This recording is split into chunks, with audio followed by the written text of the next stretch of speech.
When talking about the legendary Hanzo hattori, let's just be clear that I'm not talking about this guy, or this guy, and sure as hell not this guy. No, Hanzo hattori was a samurai in the Sengoku era, a time in Japan that was marked by social chaos, political upheaval, and constant military conflict. Some might be screaming at the screen right now that Hanzo hattori was actually a ninja, and yes, he was involved in ninja activity, going on to become the leader of an entire ninja clan. But at least in the beginning of his career, he was a military commander who was once upon a time a samurai. In fact, his military strategy and fearlessness on the battlefield would earn him the name Oni Hanzo, meaning Hanzo the Demon. He was born in 1542 with the name Masanari, where his father, whose name was Hanzo Hattori Yasunaga, would raise him. Yasunaga was known as a minor samurai to the Matsudaira, a clan who would become the great Tokugawa clan and would rule over Japan as shoguns between the 17th and 19th century. Hanzo would begin his training very early, some saying he began taking to the sword as early as the age of 8. Some stories include Hanzo climbing a mountain as a child, whereby he would meet ancient teachers of the sword and mystics too. But much of Hanzo Hattori's life is unknown to us, and despite varying accounts of his supposed acts, many of them cannot be proven. In fact, one of the only real credible events that we can be sure took place was his escort of the future shogun, Tokugawa Ieyasu. You see, back in the 16th century, when Japan was a minefield of politics, wars, and savagery, there was a man named Oda Nobunaga who was a daimyo, which was something of a high-ranking lord. Oda Nobunaga worked to unify the other daimyo of feudal Japan and was successful in achieving this. However, he would be betrayed by one of his own vassals and was quickly subdued, leading him to commit seppuku, a ritual by where a samurai slashes open his own stomach to deny the enemy the satisfaction of having the kill. As you can imagine, the death of Oda Nobunaga, who had worked so hard to unify Japan and essentially become its ruler, led to much political commotion. Oda Nobunaga was survived by 2 retainers, one of which was Tokugawa Ieyasu, a man who would become the first shogun of the Tokugawa shogunate of Japan. It was this shogunate that would rule Japan for nearly 300 years, between 1600 and 1868. But Tokugawa Ieyasu would never have risen out of Oda Nobunaga's shadow had it not been for Hanzo hattori. Hanzo hattori would come into the service of Tokugawa, but we know little about his work here or how he came to join the soon-to-be shogun.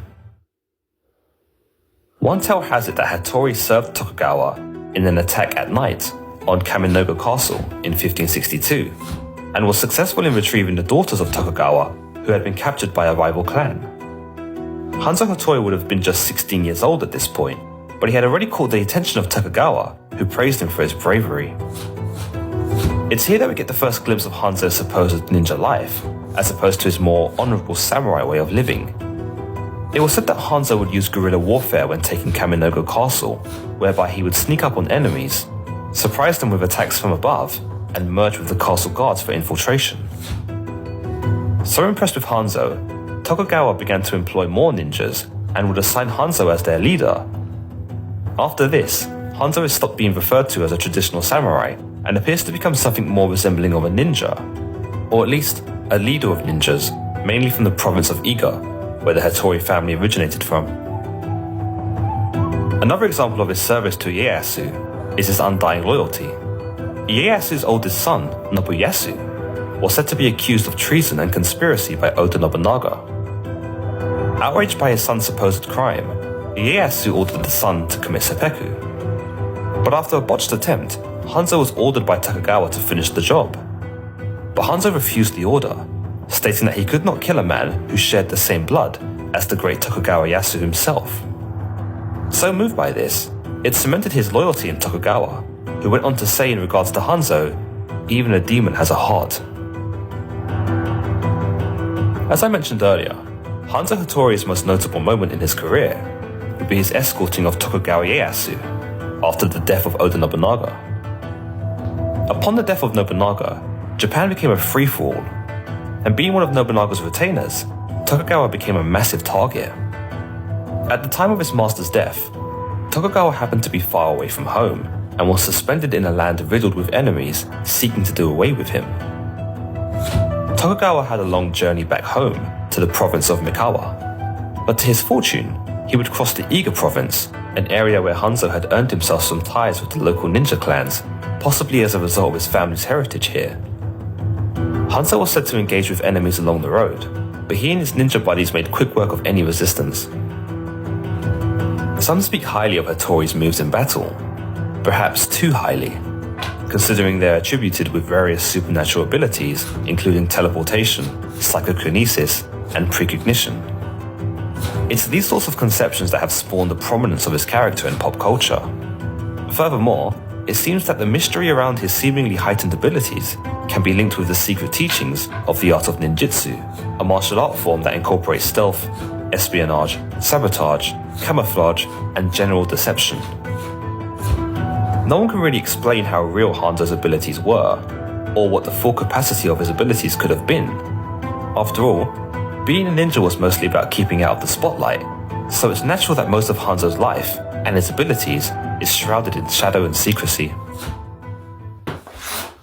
Upon arriving safely home at Mikawa, after 5 days of walking and battling, Tokugawa Ieyasu would throw his support behind Toyotomi Hideyoshi, who was Oda Nobunaga's other retainer, a man also bidding to seize control of what Nobunaga had left behind. Together, they would prove to be a formidable force, and one strong enough to uphold Nobunaga's legacy and restore balance to Japan. With the ninjas under his employ, Tokugawa would travel to Edo to resume his responsibilities as shogun in 1590. But suspicious of betrayal and ambush, he had the ninjas who were now fully under Hanzo's stewardship take up barracks near the west gate of Edo Castle, a gate that is now known as Hanzo Mon Gate. Hanzo would enjoy a life of wealth soon after, for Tokugawa rewarded him with so much money that it was enough to rival that of a daimyo's earnings. Tokugawa set up residence in Edo shortly after, and would invite Hanzo and his ninjas to join him as loyal guards, who would watch the castle from the shadows. When Hanzo Hattori died in 1596, his band of ninjas were said to die with him, in the sense that they disintegrated under less able management, whereby their discipline and training began to slack.